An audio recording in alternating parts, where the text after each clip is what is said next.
where I've started from, where I started from, and what all I have been through, and how I have made into Google and all the other companies that I have cracked interviews with as well. And today, like most of you are somewhere and you want to get into tech giants like Google, Facebook, Amazon, or maybe work at a very early stage startup or somewhere like that. But something that is stopping you is definitely recession, right? And that is what we will be talking about. I know a lot of people might have been laid off, a lot of people might not be able to switch now. So we'll be talking about how is recession going to impact a tech career going forward, and maybe what different can you do from other people, so that somewhere if something like that happens, just in case, I hope that doesn't happen to you, how can you make yourself kind of recession proof. And I'll also be sharing a lot of tips. Like, everyone gives interviews with so many resources on YouTube. Everyone knows how to present a solution to DSA problem. Everyone knows what projects to build. What is that thing that you have to do different in order to stand out is what I'm going to share in this particular session. And after that, I'll be also be talking about the latest engineering trends. Now, nowadays, whenever you go for an interview, what kind of questions can you expect? What is the process of hiring that is currently going on in the market? We are going to talk about all the latest engineering trends, and right at the end, I'll be taking a short Q&A session where I'll be picking up your questions and I'll be answering them. So, starting off with my beginnings, just in case you don't know me, I'll just quickly talk about myself a bit. So, currently, I'm working as a software engineer at Google. Along with that, I also run a community which is Take You Forward, which currently has 350k plus people, and we have around 250k people joining us on every monthly basis on our website for learning. And this journey actually started from a very small town, or rather I can say a very small village in Odisha. So the village goes by the name Anijo. So it is in the Bhadrak district of Odisha where I was born, and I am kind of a single child of my parents. So right after I was born, my parents took me to Mumbai, and that is where my first 5 years of my life was. And my father used to have a very limited sales job, and he used to earn like 1800 rupees. That is when I was 1 years old, and we used to stay in Goregaon West. People from Mumbai would be able to understand where Goregaon West is. So we used to stay in the slum areas of maybe I'll just pick up the next slide because we have some pictures as well. Yeah, so we used to stay in the slum areas of Mumbai, and I still remember the rent was 800 rupees because my father keeps on telling me stories every time, so that, like, it's very important to remember where you come from so that you don't get distracted. And that is the reason whenever I and my dad sit, he keeps on telling me that, listen, you gotta remember where we come from. So that's where the journey started. It was from the slums of Mumbai is where we started from. And my father used to pay like 800 rupees rent for a single room. Like, if you can see in the second picture, that's me when we were in Mumbai and my birthday was celebrated. But I think my parents did an amazing job. They always made sure ki I should get everything. And that's one of the reasons why we moved out of Mumbai. So when I was around like 5 years old, I was put into a Marathi medium school in Mumbai, and my father didn't like it. So he tried to get me into an English medium, and in order to get this into these convent schools, you have to pay some donation upfront, and the donation demanded was so much that my father decided that this is not possible in Mumbai. And my dad kind of applied for a transfer, and that did not work out. So he managed somewhere, somehow, and we moved to Kolkata, which was far closer to Odisha, where I belong to. And this is how we moved to Kolkata. And when I moved to Kolkata, again, my dad tried to put me into an English medium school, but they did not accept me because neither did I know English, neither did I know Hindi, because I did my first class schooling in Mumbai. So I was from a Marathi medium. I didn't know Marathi. So my dad took me to a school where I was admitted into a class, and I stood first in that class. And guess what? The number of students, what was the total number of students in that class? The total number of students in that class was two, because it was a very small school. My dad just wanted me to have 1 year in that school because I had to learn English and Hindi in order to get into that English medium school. So I spent like 1 year in that school, and after that, my dad got me into a English medium school. And over here, I have a lot to give back to my parents. The reason is that that school was like 2.5 kilometers away from our home where we were staying. And we were staying in kind of, there was a tea, if you're from Kolkata, there are small tea stalls around the streets of Kolkata. So in that tea stall, on the back side, there was a room which was on rent. So we were staying on a very small room, which I still remember had leakage during the rain area. So it was a very small room where we used to stay. And from that place, the school was in a proper like posh area, so it was like 2.5 kilometers. And it was not possible that every day, because my mom used to drop me and my mom used to pick me as well, so it was not possible that every day my mom would spend like two trips and like for four people. That was not possible. So what my mom used to do was, my school was at like 7 a.m in the morning. We used to start working at 6 a.m. I was like, I think how much I was, 8 years, 7 years, I'm not sure. So that was my age. We used to work, and then my mom used to come back, and then whenever the school used to finish, my mom again used to go back to pick me up. So my mom used to do so many rounds with me, and then we realized ki, like I was not able to study back, because as a kid, when you walk around like 5 kilometers in a day, obviously you cannot come back home and study. So that's when my dad decided कि इसको cycle खरीद के देते हैं, like get him a cycle. And he gave me a cycle, but there's a very wonderful story behind the cycle as well. At that time, I still remember Hero Atlas was there in the market. So a kid cycle used to cost like 1150 rupees, and that was not possible on our family's end. So what my dad did was, he bought a, what do I say? In Hindi, it's gullak, right? That's what you call. So he bought in a very piggy bank bolte hain, piggy bank. He bought in a piggy bank, and he started putting 5 rupees every day, because that did not hurt him. So he started putting in 5 rupees every day, and at the end of like 9-10 months, we just bought like broke that piggy bank. There was like a lot of chillers. We took all that chiller, I still remember, and gave it to a bus stand in Kolkata. So if you go to bus stands in Kolkata, you will be able to give chillers, and they give you much extra. So it was like 1200 rupees in chiller. They gave us around 1250 rupees more. So 50 rupees was more what they gave. So I got that cycle, and from that day, I used to ride the cycle, and my mom used to walk behind me. And that's how I did my schooling. I still remember when I was in class 8, 7, 8. I used to go to this English medium school where people used to come up with their tiffin boxes. There was this concept of chips evolving during that period. Everyone used to bring chips, cupcakes, a lot of other fancy things into their tiffin box.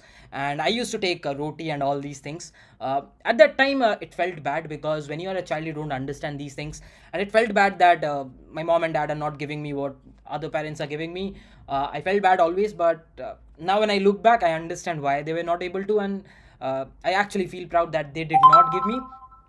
And when I still remember, I had my, like I bought my first chips ka packet in class 10. In class 10, when I was in a grocery shop, and I started crying ki mujhe to, like, I need this kurkure packet, and my mom bought me that. So that is how the class 10 worked out. I did not have any tuitions till class 9, because my mom used to teach me everything. Like she used to make sure that she studies, she teaches me, and that's how I passed on class 10, and I got around 90% during that phase. After that, I continued my education somehow, because every year, in order to continue in the English medium school, you have to pay some admission fees, and that is how I continued. And after that, class 12 happened, and I did pretty well. There's a wonderful story behind how I started loving programming. So Java was introduced to me in class 9, and there was something like I just felt at home when I used to code. So class 9, 10, 11, every time we went to the computer lab and the teacher gave any program to solve. I know the programs are not that complex. It was like prime palindrome, reverse a string, reverse words of a string. But every time he gave a problem to solve, I was the first one who was like, ho gaya, like I'm done. And there was this class 12 practical examination, computer practical examination, where I went, and it was a 3 hours examination where you were allocated like 1.5 hours for the writing. So in ICC, what happens is, in the board, the questions are written, and you have to first write them on the paper, and you have to show that to the examiner. And if he's satisfied, he'll allow you to go to the lab room. So I wrote, there was like 3 programs. I wrote them in, I think, 10 or 11 minutes, and I was like done. And he was so surprised, and he allowed me in the computer lab. And I also used to type way faster during that time, because I used to type a lot. So I went to the computer lab, and I was done in, I think, 10 or 15 minutes. And I went out at 30 minutes. And in Kolkata, there is a tradition that whenever whenever your student goes for an examination, you'll find all the parents sitting on the outside of that school or college. So I went there. There were parents giving me a very weird look, as if I was kicked out. I went home, and my mom asked me, Nikal diya kya? Like, were you thrown out of? Did you do cheating? I said, no, I finished my exam. And she was very surprised, because that was the first time she realized that computer is something which I liked. And that's how I got 96% in my class 12. But we did not have that much money, so we could not go in for a month. So the fees was so less that we did not need an educational loan, and I went to the college, and that's when my college journey started. So when I went to the college, the only thing that I cared about was the fees, because I wanted to afford that college. So I went there.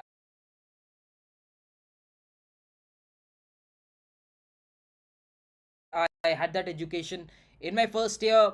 Somehow I was just doing this and that, some bits and pieces of coding, because I did a lot of Java. So I did bits and pieces of coding. But right at the end of the first year, I realized that this college doesn't have companies visiting. And that's when the real life started, and I started exploring. And I will also recommend that if you are somewhere in the college, try to figure out what your college offers. If your college offers wonderful placements, if you have companies visiting, prepare yourself accordingly. Don't go ahead and do something which might hamper your campus placements. If your college has companies visiting, straight away focus on placements. As simple as that. Once you're done with focusing on placements, you can explore the other fields, but the primary goal should be focusing on your campus placements. If you're belonging to a college something as mine, where you have companies visiting which offers you 3 lakh 4 lakh, then it's time that you think about it, because you need to understand one thing. When you get into these cities like Pune, Bangalore, 4 LPA is not going to allow you to survive. You have to then take a PG room where you have to share with a couple of other people. If you want to go back to home on Friday, you cannot take the next flight because you don't have money in your bank account. So you need to think about these scenarios. And that's when, in first day, I thought about all of these things. And that's when I started thinking that, okay, companies do not visit over here. But if there is certain number of offline opportunities, maybe I can tap into it. And that's when I started exploring, and I figured out that the hiring pattern involves coding assessment rounds. The hiring pattern involves data structure algorithms. I did not explore the projects part because at that time in 2018, 19, 20, if you look at the bigger companies, even today, if you look at Google, Amazon, all these, like, because when you're from a tier 3, you don't hear about these startups that much. You usually hear about these bigger names. So I did hear about these FANG companies and the other companies, and I observed a pattern of hiring. The pattern of hiring was data structure algorithms and online assessment. So I figured out that if I could be good at online coding, I could make it. And that's when I got hold of some seniors, and they told me that maybe you can do a bit of chef, maybe you can do a bit of code forces. That's when I started doing code forces and code chef. It was tough because we did not have a lot of seniors who were doing very good at these platforms. I started doing coding. I was not that good. Like I did pretty okay. And in second year, I just did competitive programming. In second year, there was this international collegiate programming contest, which is known as ICPC. I appeared over there, and usually the team that tops the college goes ahead to represent that college. So in our college, there were fourth year applying. There were like 5 teams from fourth year. There were like 6 or 7 teams from third year, and there's only our team. Our team, I think, one more team from second year. So everyone was like, okay, they will just do well. And that's when we out smarted every team in our college, and we were the only team to qualify. And that's when people started recognizing us that, okay, this guy is something, like, or this team is something which is challenging fourth year seniors as well. And that's where the belief started in within myself as well, because I thought, if I can contest with someone 2 years elder to me, I think I can contest with other people as well. And that's when I went ahead and gave my ICPC, and over there I got a rank of 76 for the first time. And I realized that there were 150 teams. A lot of teams were from IITs, NITs, triple IITs, and even if I look at the top 30 rank, there's just a difference of one problem or two problems solved. So I told myself that if I belong to the stage, I can do it. And this is why I tell people that whatever you do, be it competitive programming, be it anything, try to make sure you do with certain number of people. You challenge yourself. When you're doing data structure algorithms, go ahead and give contests. If you're doing competitive programming, go ahead and give contests. Just do not solve problems, because that will not tell you where you stand today. Because it's very important to understand, if you're going and giving a contest and you are ranking in the bottom, you understand that you don't belong there, and you start working hard more. So it's very important, if you're into programming, do competitive programming, because it tells you that, dude, you're still not ready. If you're doing DSA, give lead code contest. That tells you that, hey, listen, you're still lagging behind. There's so many people better than you, and at the end of the day, they will be the ones that will get hired. There's a lot of sunlight over here. I'll just cover it up. Give me a second. Yeah. So you need to make sure that You give contests. If you're doing open source, go and fix actual bugs. That is what you have to do, and we will be talking about these things going forward. So second year happened, third year happened. I haven't I have a very interesting story about third year, which actually taught me a lot of things. So till third year, my primary focus was competitive programming, and I never focused that much on CGPA. So my CGPA till that time was 7.1, 7.2, and I was kind of one of the least performing students in my college because I just used to love competitive programming. I was not a big fan of theoretical subjects.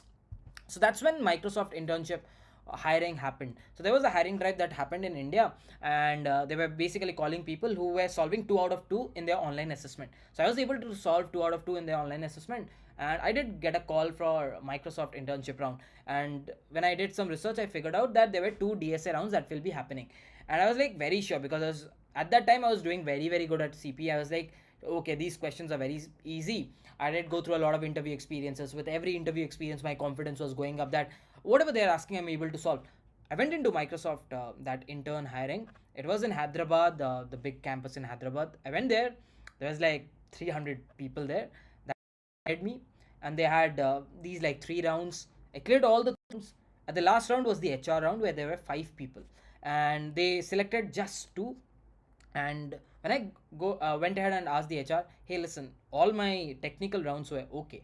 Now on HR, you asked me, am I willing to relocate? What are my plans, future plans? On the basis of that, how can you hand me a rejection? So the HR told me, we are conducting multiple drives across India. So from this drive, our maximum strength was 2. That is what we were looking to hire. So we could just hire 2. So I asked him, on what basis did you differentiate? Because everyone cleared all the rounds. They told me that since everyone cleared all the rounds, we had to do on some parameter, and the parameter was CGPA. And this is why I like to make sure that if you are in your college, please do not underestimate CGPA, because in certain cases it will play a very important role, and I want you to focus on your CGPA. I know CGPA doesn't matters. It looks cool to say when you have done something, when you have achieved something. Today I'm sitting at Google, I can say CGPA doesn't matter because my CGPA was not that great. But it only looks cool when you have achieved something. If you are going through that rejections, CGPA might be a factor in it. So it's better to leave no stone unturned. So just focus on your CGPA if your exams are nearby. Make sure that you give ample time to CGPA as well. So I came out of that Microsoft campus. There was this, if you have been to Microsoft Hyderabad, or if you are from Hyderabad, you will know that there's a wonderful 1 kilometer long footpath right in front of the Microsoft campus. I sat there and I cried for like 45 minutes. I did not call anyone. I cried like anything. And I told myself I'll get back and I'll focus on my CGPA. I went back to college. I still had fourth, sixth. My calculations are so bad nowadays. I still had sixth, seventh, and eighth semester, 3 semesters left. I gave all the 3 semesters, and my CGPA was like 9.8, 9.7, I think 9.9. So these were my 3 CGPAs, which took my 7.2 to 8.1, and I finished up with an 8.1 CGPA. And that is how it happened. So it's important to understand one thing over here. The message that I want to pass is, if you are in your college and you are getting rejected, so there can be 2 facets of getting rejected. One is, you are answerable to your friends, because friends keep on asking, kya hua, you had an interview, did you clear?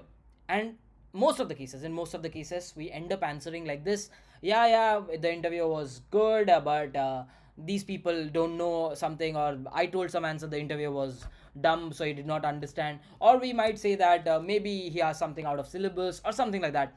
And we try to kind of make sure that our image is not bad. So I'll try to, I want you to do this thing, that if you're getting rejected, instead of finding an excuse, try to find the reason and accept that reason. If someone is asking you, tell them that my CGPA was bad. There's no harm in doing that, because if you accept that reason upfront, you will be working on it going forward. If you find an excuse throughout the life, you'll always find an excuse for every each of your failure. It's easy to find excuses, but it's people who survive are the ones who figure out what the problem was, because there will always be a reason why you are rejected, and it's important to figure it out and fix it then and there.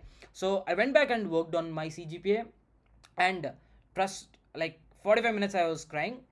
it was around, I think, January something, second week or third week.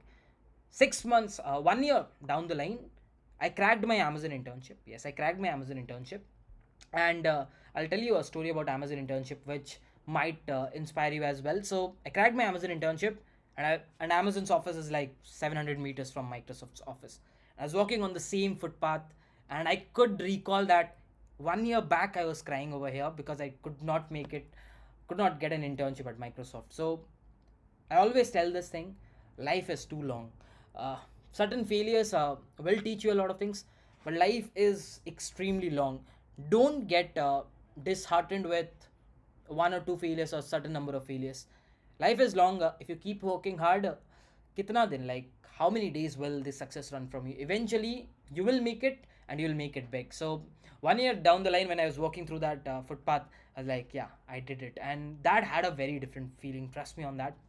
So Amazon's internship, how did that happen? So if someone is watching who is in college or somewhere, I'll like you to focus on Amazon's internship hiring program that happens every, like, September, October, November, where they hire you for 6 months internship.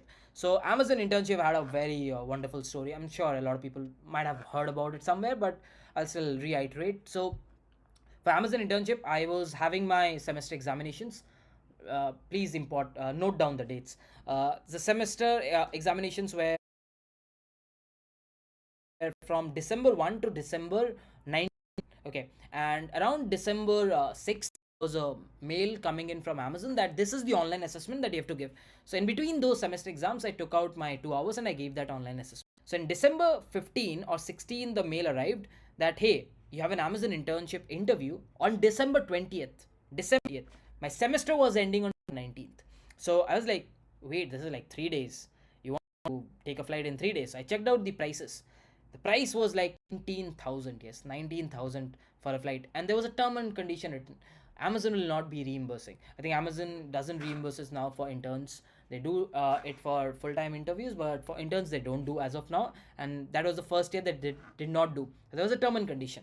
And first thing that did strike my mind was, how will I make it? Because my semester examination is ending on 19th, and in order to reach Hyderabad from Bengal, there's a 35 hours train, so I cannot take a train. I have to take a flight. So what I did was, I used to write articles during my college days. So I have written like around 1700 articles till date, 1700 articles. And for each article, I used to get paid like 400 rupees. So you can figure out the maths. It was like 5 lakh rupees that I have earned till that time. And out of that 5 lakh rupees, I used to pay my college fees. I used to give it to my mom as well. I used to take gifts. I also bought Honda scooty, an iPhone. So I used to have my wonderful college life. At that time, I had around, I think, 25,000 out of all those articles that I had written. I had 20,000 during that time, and I thought, okay, this is a once in a lifetime opportunity, and I cannot miss it. It was around, I think, December. It was December. Until that, I had no jobs apart from my Infosys job, which was giving me 3.6, and there was a pre-placement offer from GFG, but that was not in software engineering. That was in content writing, so I did not want to go there. So in December, it's like 7 semesters ending, and everyone is getting placed, and I just had a 3.6 LP offer from Infosys. So I decided that I will go. And near my college, there is this international airport, which is a military airport. So the last flight that can take off was at 4 p.m. So in order to reach that airport, I need 3 hours, and my exam was at 10 a.m. in the morning. The exam would have ended at 1 p.m. And if I took like 3 hours journey, I would have reached at 4, and it was not possible to catch the flight. So what I did was, I went ahead to the examination center. I wrote the paper at around 10. Somehow I managed it to finish it at 11, 10, 11, 15. I submitted it. I ran to the airport. I took the flight. I booked the flight of my own money. It was around 19,000. I still remember that day. I booked it and I took it. There was no return ticket that I took. The only return ticket that I took was, I told my junior when I was in the examination hall that go ahead, take a general ticket of this Hyderabad to Kolkata. Why did I ask him to take it? Because if you book any train tickets from your IRCTC app, what will happen is, if the reservation doesn't get confirmed, the ticket is null and void. You cannot travel with that ticket. So I asked him to book a counter ticket. So if you book a counter ticket, you can actually travel with that ticket is still valid. So I asked him to book a ticket. He booked that ticket and gave me, and the ticket was around 450 or 550 rupees. I went to Hyderabad, and 4 p.m. is when the flight took off. It was via Delhi. At Delhi, it landed at 7 in the evening. And after that, what happened was, when it landed at 7, it was Delhi, and it was 19th of December. So if you are from Delhi, you know, at 19th of during that winter time, the visibility is so low. So my flight was about to take off at 11 p.m. at night, and it did not take off because of low visibility. They kept delaying it. 11 went on to become 12, went on to become 1 went on to become 2, and at 4:45 I was shouting at my top of my voices that I have an interview scheduled, I cannot miss it, you have to give me, because since one flight got delayed, now they were just delaying it, they were making sure all the other flights went on time. So I kind of argued with the manager over there, and they put me in some different flight, and I took the flight. I did not sleep the entire night. I reached Hyderabad airport at around 8. I went to the Hyderabad airport washroom, had my interview clothes and everything, and had a quick like freshened up, and I took the Uber. And if you are from Hyderabad, you know the Hyderabad. If you're from Hyderabad and Bangalore, you know that the airports are not in Hyderabad and Bangalore. It's outside the town. So the distance was like 1.5 hours. So I took an Uber, which costed me 1,200. I remember each and every money that I spent. I went to the interview. I was like, my eyes were like dropping. I gave you the interview. Like at first, I saw like 350 people, and everyone was with their parents. I was alone. I gave the interview. My mom was constantly calling me up, and luckily, out of those 350 people, around 22 people got selected, and I was selected. And that is the day I called my dad, and I said that I got in 6 months internship at Amazon. And guess what he did? Straight away he went to Facebook and he posted a big story about me. I was so happy. Like we were in like very normal talking terms, like fees. Okay, I'm coming on this day. That's it. We never used to talk. I used to talk to my mom on a very regular basis, but with my dad, I never used to talk that much. That day when I called my dad, and I told, because I wanted to do it, because I wanted to tell him that the decision that I took was because I liked this field, and I proved it today. And yeah, that's when the Amazon thing happened. It was like 6 p.m. I was like, अब मैं रहूँ कहाँ? I did hotel booked, and I had the return ticket for the next day. So I called one of my online friends. His name is Ketan. I called him. He was at Amazon Hyderabad. Like he was posted at Amazon Hyderabad. We met during online coding in code forces. So I asked him, hey, you posted that you got a job offer at Amazon. He said, yeah, yes, bro, tell me. So he said that, do you need a referral? No, I don't need a referral. I need a place to stay. So he said, yeah, come over to my flat. So I went over to his flat, and he gave me accommodation. He took me to Amazon Hyderabad. He showed me around the campus. He paid for my dinner as well. And I told him, this is the problem. He said me that, hey, listen, I'll book you the return flight, and you can pay me once you get your internship stipend, because internship stipend was 60,000. So he was very sure that I'll pay him back. I said him, no, it's okay. I was so happy that the next day I went in that, it was like December 20. I went in that train. It was a general compartment because my ticket was not confirmed. It was a general compartment, and it was Christmas time and New Year time, so the compartment was full. And it was Coromandel Express, the express that that had a accident some days back. It was Coromandel Express. You know how packed it is. It was like 35 hours. I still remember, near the toilet area. I sat there and I was like, happy that it didn't matter to me. I sat there, and 36 hours I just sat near the toilet. I sat in somewhere here and there, and I reached home.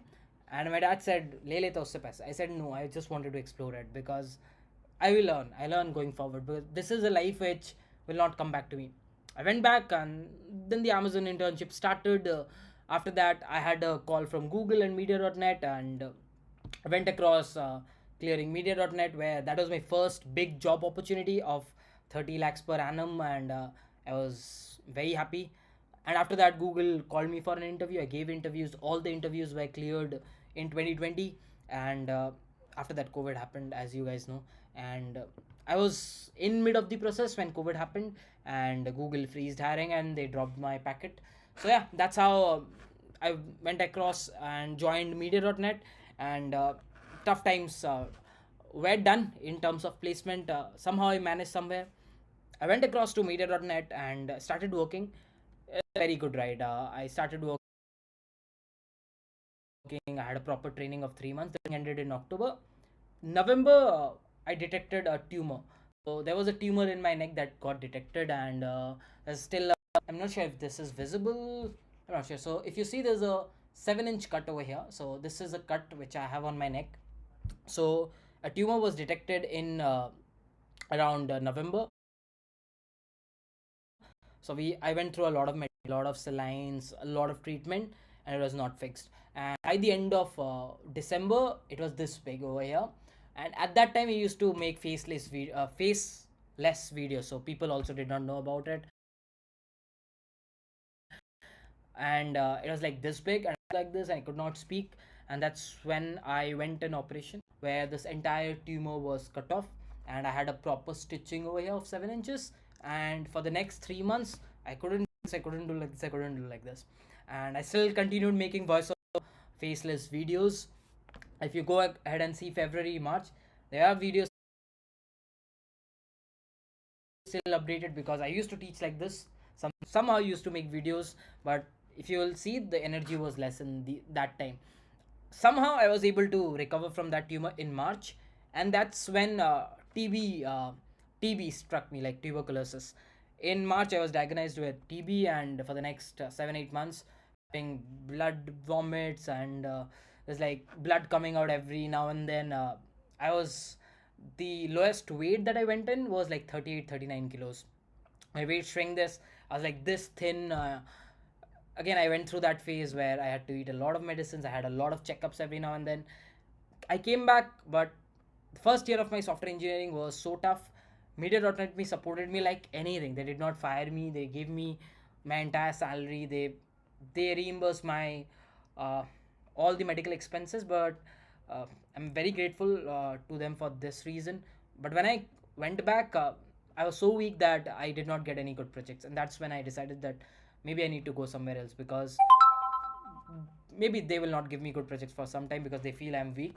So that's when I started applying, and I thought maybe let's explore Europe. And that's when I figured out that there's a job opening in Warsaw, because at that time I had ample amount of subscribers. I think I had 100K, and I was earning decent from my YouTube.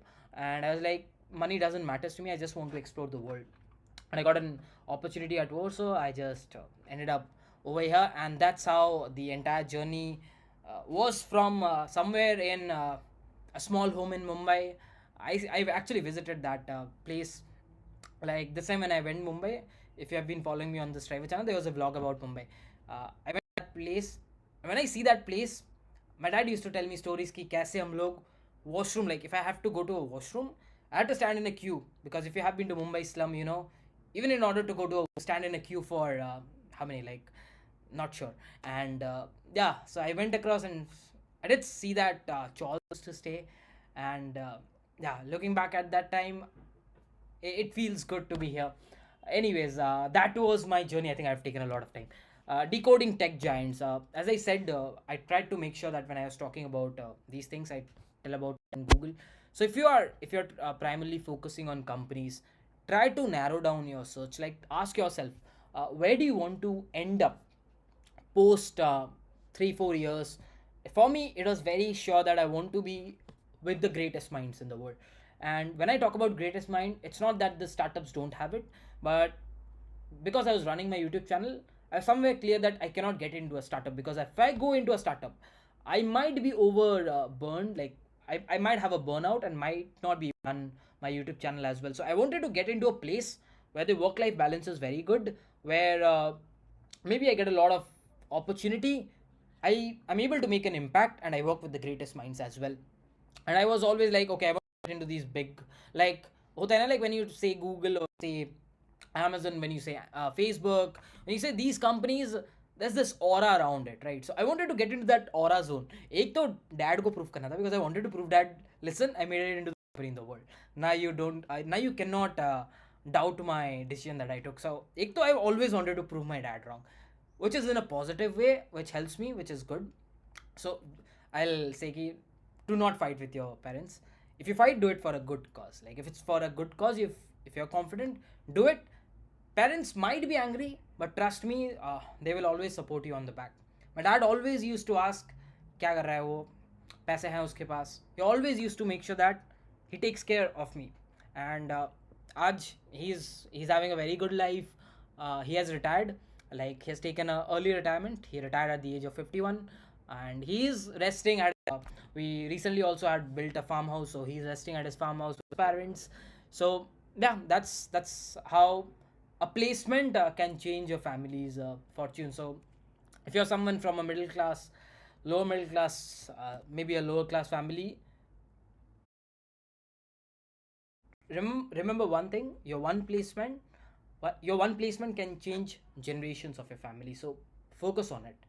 Try to make sure that what you could not achieve, you could not get as a child, or maybe what your parents could not live, try to give them that. That should be your utmost priority.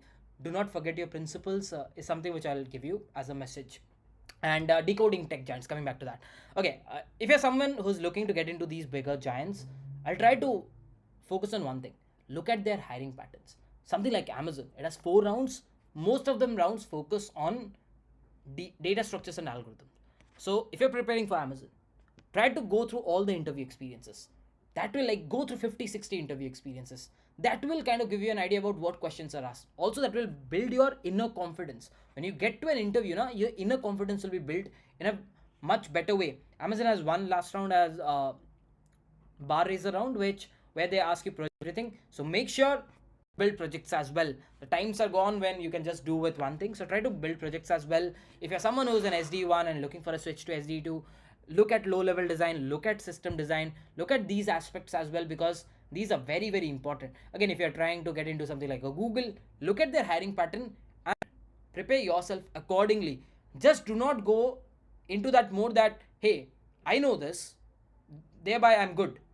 You have to understand that you need to follow up according to the requirements. You cannot be rigid. You have to be flexible. If a company requires you to learn React, you have to. If a company requires you to learn Java, you have to. Don't have that mindset that, hey, they're coding in some language which is maybe outdated. Why should I learn it? That should not be your mindset, because trust me on this thing, in software engineering, languages do not matter that much. If you have the skill set, if you have the brain, learning a language hardly takes a month or two, and then you will be back to your pace, because the fundamentals stay the same. The basic fundamentals will stay the same. What are languages? Languages are kind of syntaxes built on the fundamentals. Like whatever I'm speaking out of emotions, right? I can speak the same in Hindi as well. I can speak the same in English, Bengali, Odia. I can speak in any of the languages. But what am I speaking? I'm speaking out my emotions. So that is important, that you speak out your emotions. Similarly, if your fundamentals are good, it just takes 1 or 2 months to learn languages. So do not be afraid of any language. Just take it as a building block and whatever you feel to learn. Okay, coming to the next one. How to recession proof your career. Again, there's been a lot of talk around this. 2020, 2021 was an amazing era where I think 21, 22 was kind of an amazing era where people were hired in bulk. If you open LinkedIn, every time someone was joining somewhere, and people were doing this offer shopping around, where they had like 5 offers, they used to reject one, accept one. They used to this do this thing, right? But I think the times will change. I think the times have changed is a better statement. Today, if you look at today, there are not that many companies hiring freshers. There are not that many companies which are hiring for full-time opportunities for a switch role. So you have to be careful about that. So try to make sure one thing: if you're switching, if you're getting into a company as a fresher, try to stay for a longer duration. Now, don't just look for switches just for 20,000, 30,000, because what might happen is, if you go into some other company and suddenly something happens to that company in the next 4 5 months and they have a loss of profit, you might be the first one to go. And I'll tell you the reason behind it. So usually how the layoffs work, again, there is no concrete data to back it, but because we have a lot of conversations around it in the office, I have a lot of conversations around with the employees of the other organizations. So, and we have seen a pattern as well. So the pattern that we have seen is, anyone who has joined in the last 1 year has a very limited knowledge about the company. He might have worked with one project, so he doesn't have a breadth knowledge. He might have a depth knowledge about one particular feature, but he doesn't have a, like, you understand, right? He doesn't have a lot of knowledge. So this is where, make sure you do not do a lot of switches. Try to be over there. And the other thing is, try to build your personal brand. Why am I saying that? Because if you build your personal brand today, if I get laid off, for an example, as a now, if I get laid off, I can text anyone and they will give me a referral. The only reason is because I'm out in the public. I say so many things. It's not necessary that you have to be an influencer. You can talk about your software engineering that you do in your job. You can talk about the things that you do in college. It can be anything, but you have to be visible. Because for me as well, I'm not that much active on social media, but I can see around the students who are actively building good projects. I can see the students who are actively participating in contests and do well. If they're texting me, I do reply them, because in my, somewhere in back of my mind, I know that these people are active. They are actually doing good work. You might be doing good work, but if you're not posting, it might be tough to grab attention. So build your personal brand, and that might help you in other things, the side income as well.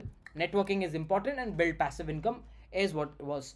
Tips to stand out: do things differently.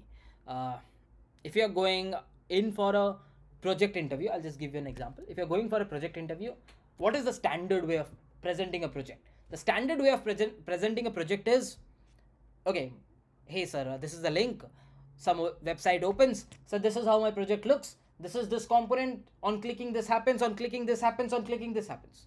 No, do something different, out of the box. Like how I do it is, if I am going into an interview for the project round, what I will do is, today, as of today, what I'll do is, how do I work as a software engineer at Google? I build a design doc. First thing I do is I build a high level design doc, which gives me a high level idea of the problem statement. I don't build the UI at first. I build a high, like, I might build an UI, but I don't present the UI. When I'm talking about software engineering, I present the HLD, high level design. So what you can do is, present your problem statement, tell them that this is what I'm looking to build. Don't go to the link. This is what I'm looking to build. Then tell them that this is the high level diagram that I'm thinking. Show them the high level diagram. That will actually tell them that he is thinking in terms of design. He's a good guy. He's thinking in terms of system design. High level diagram. Then show them the low level diagram. Now you cannot open your Git repo and show the code. That's not practical. Tell them the classes that you're thinking to implement. Tell them the classes that you're thinking to reuse. Speak about software engineering. Do not speak and show them these classes names. Show them these things. That will actually excite them, because that is the way that softwares work in the backend. In the backend, in the sense, in the backside of the computer. That is how they work. They build high designs, they build low level designs. Then they actually talk about the problems that they have. You can also talk about the problems you faced. You can talk about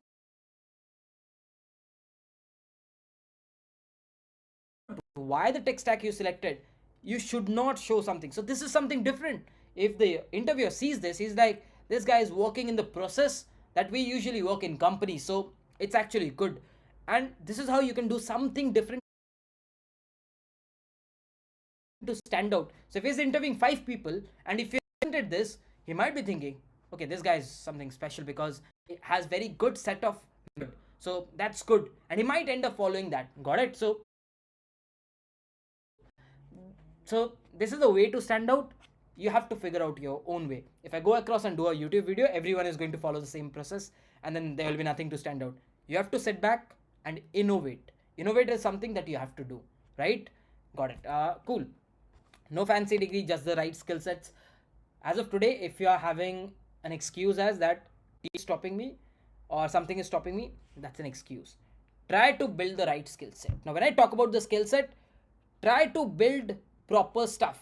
Got it? Just a second. Okay, cool. I think I have a lot of questions. I'll come to that. We can extend the session for 10 minutes. Don't worry.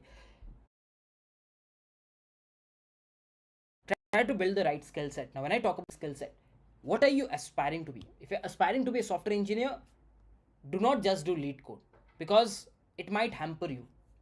Why? What do I mean by hampering? If you're going into an interview, you're not just going for Google, Amazon interviews. What if you don't crack them? You have to have a backup, or if you're targeting startups, you have to make sure you are covered in a good way.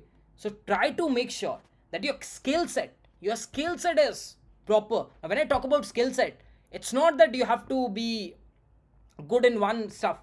Try to build an overall portfolio, because as a fresher, I have to be open to all the roles. I Unless until you are a very fancy front end developer, you are very addicted to back end developer, then you can have that choice. Or you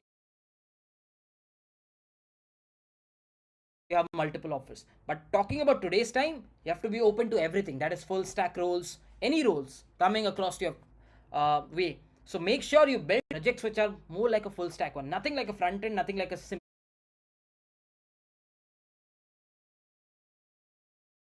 back end. Try to build full stack projects, and this is where you can show your skill set that, hey, listen, I have a skill set, I built something. And please do not build clone of Amazon, clone of Netflix. Please try to build something which has different. Cloning something, cloning an UX doesn't help. Got it? Have the right skill set. Trust me, you'll not struggle. Latest engineering trends. As of today, if you are preparing for interviews, data structures algorithms is the primary key. No matter what people say in the market, every company has a minimum. Yeah, the early stage startups might not have, but most of the companies either have a coding assessment round. Most of the companies that visit your campus, most of the companies that look for any experienced people, the first round to filter is coding assessment. I have a lot of friends who are doing switches now. Every time they go for a switch, the first round that they give is coding assessment.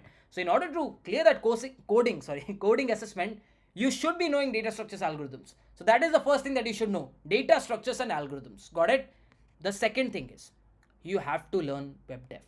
Like, if you think that I'm just gonna do DSA, what I did, see, I was very lucky enough. The number of interviews you count, there was Microsoft, Amazon, Google, Media.net. That was 4 interviews in my fresher year, right? And out of that, Google kind of ghosted me, so there was like 3. Out of that, 2 were internships. So there was just one full-time opportunity I got. So, and that was Media.net, which hired specifically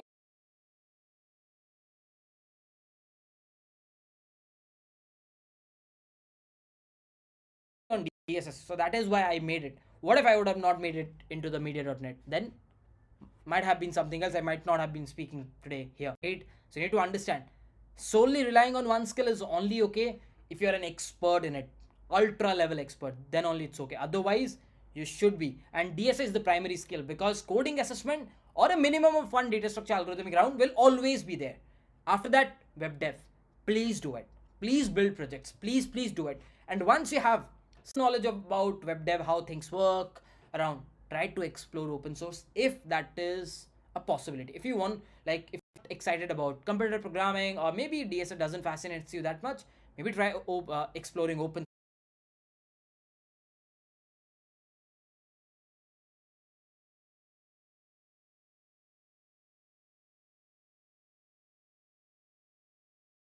source. When I talk about open source, there is a trend that I've seen today on, like, the present generation is doing. Just because they want to do open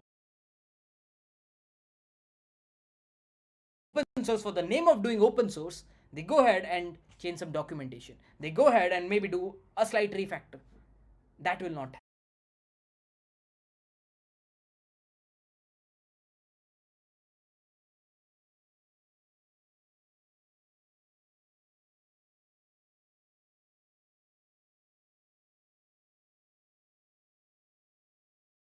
It is, we cannot do anything. If you're trying to switch, it might be risky, because you might end up going somewhere, laying off some people. Because the problem is, we hear Google, Amazon laying off, and we do not hear about companies laying off because the names are not that big. But every company I know, most of the companies, like 90% of the companies where my friends work, there has been a round of layoff, or 2 rounds or 3 rounds of layoff. Everywhere there is a layoff, and the most impacted people were the people who were either not contributing too much, or there were teams getting dissolved. There was a factor as well in some of the companies where there were people who were working at a certain product which they felt that this product is no more adds value to us. dissolve the product, get away with the team. So you never know.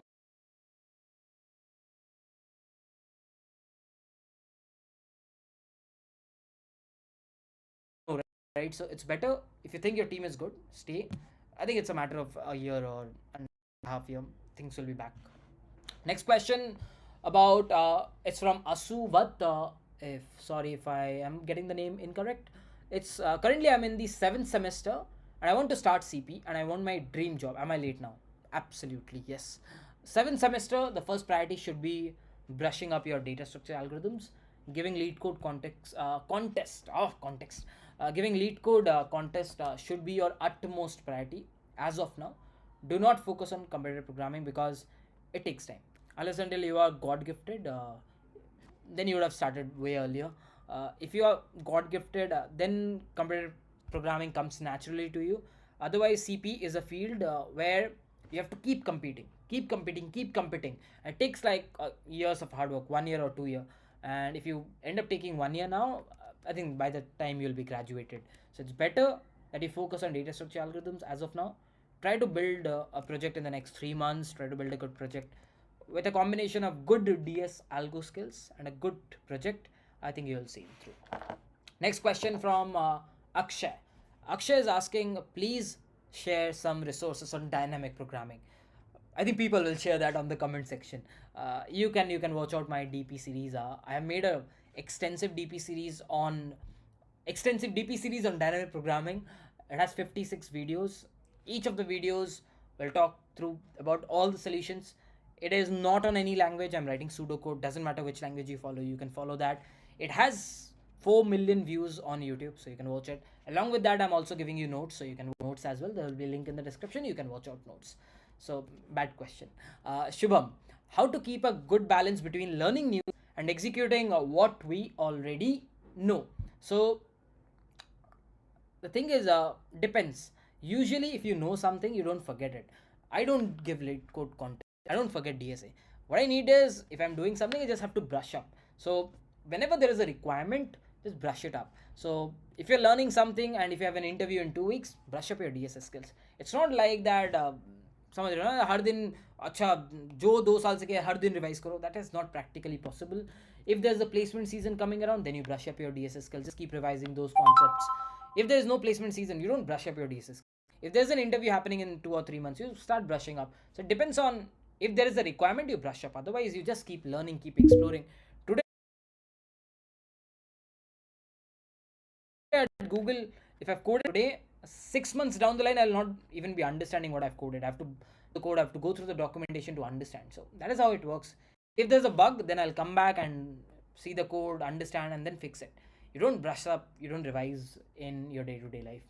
Okay, how to leverage Akshay? How to leverage AI in today's scenario? Yeah, I do use it in my job a lot. I use Bard, I use ChatGPT every day, day in and day out. We need to be smart. We can't be like over reliant on it. We can't say do it for us completely. You have to be smart enough. I do it instead of Stack Overflow. I try to use Bard or ChatGPT in order to get my errors fixed. A lot of times, if I'm implementing something and there's a concept that I have to learn, because software engineering involves learning a lot of concepts. So what I do is I tell Bard that, hey, this is a concept I want to learn. Can you please tell me a few details about this concept and try to give me examples using code, because that is what we generally want. We want a quick description and maybe a short code implementation. So I read through it and I kind of get a gist of it, and then I try to implement on my end. And if there are errors, I fix that errors. That I'm trying to implement a similar scenario and I'm getting these errors. So you have to be smart enough. You can't say that build my entire thing. You have to kind of learn quickly and try to implement. And if there are errors, instead of going around in Stack Overflow and looking at like 70 comments, try to figure out it from Bard or ChatGPT, because they are extremely good. So you can definitely take help from that. And apart from that, I'll tell that don't use them in sending emails, because they write absolutely professional emails. It's understandable. If you're sending them, it sends a negative image a lot of times that these words cannot be written by him. So specifically in personal connections, if you're sending emails, try to be natural, because human touch is something which cannot be replaced. In code, human touch doesn't matter. So AI in code, use AI in these things. But whenever it comes to personal touch things, whenever it is in human to human interaction, try to be more like, try to have personal touch in it. That's what I'll say. Suman, how can I do the logic building? I'll say try to observe patterns instead of just doing random problems. Try to do pattern wise problems. So you can definitely follow Striver's A to Z DSA course. If you go through that course, I've written a pattern. Of every pattern, I've given 6 or 7. So eventually you get that logic, because once you start realizing patterns, connecting the dots, the logic building will improve. And in second first, this thing happens, how to do this, how to do this. You start asking so many questions and you don't focus on practicing. What I will recommend is, don't ask so many questions, just follow the process, keep learning DSA, keep doing projects. Eventually in your fourth year you will have all your questions answered. Just don't overthink. As human beings, we have this weird tendency of overthinking always. We just keep on overthinking. How, like, ये करूँगा तो ये गलत हो जाएगा, ये we always overthink. It's a very simple process. Learn, implement, learn, implement, learn, implement. Follow the simple process. At the end, you will have all your answers. Keep it simple is what I say, everyone. Okay. Suman, which platform is best for C++ coding practice? There is nothing as platform. I'm telling you, there is nothing as platform.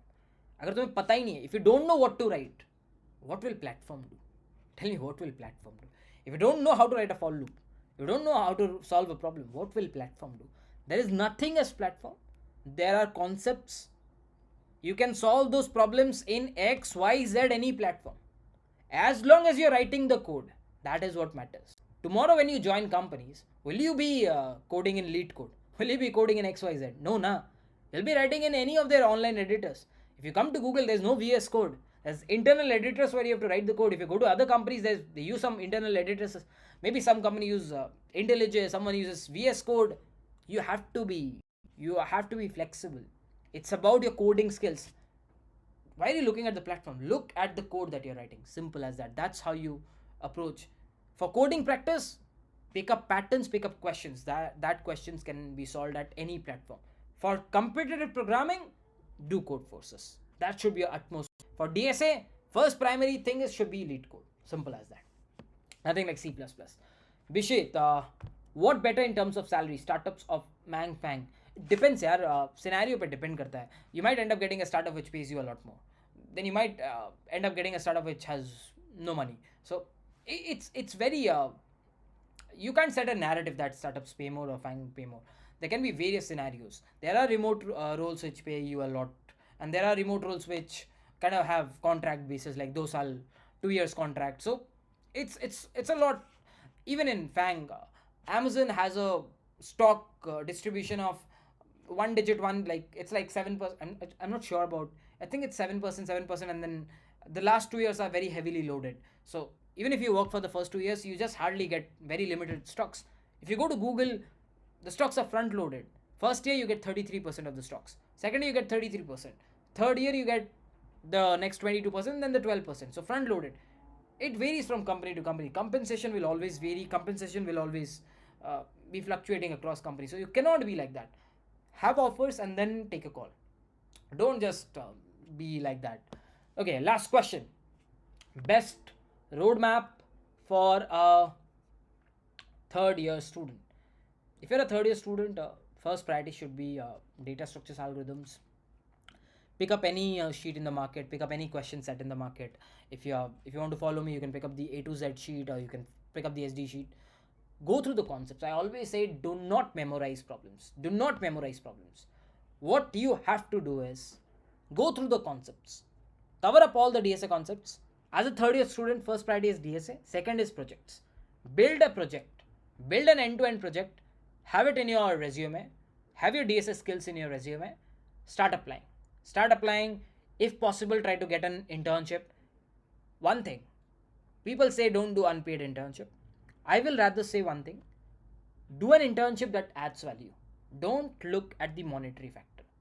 If someone is offering an internship where you're allowed to do live code changes or you're allowed to build a feature which is being used by so many people, well and good. If you don't have a monetary issue, well and good.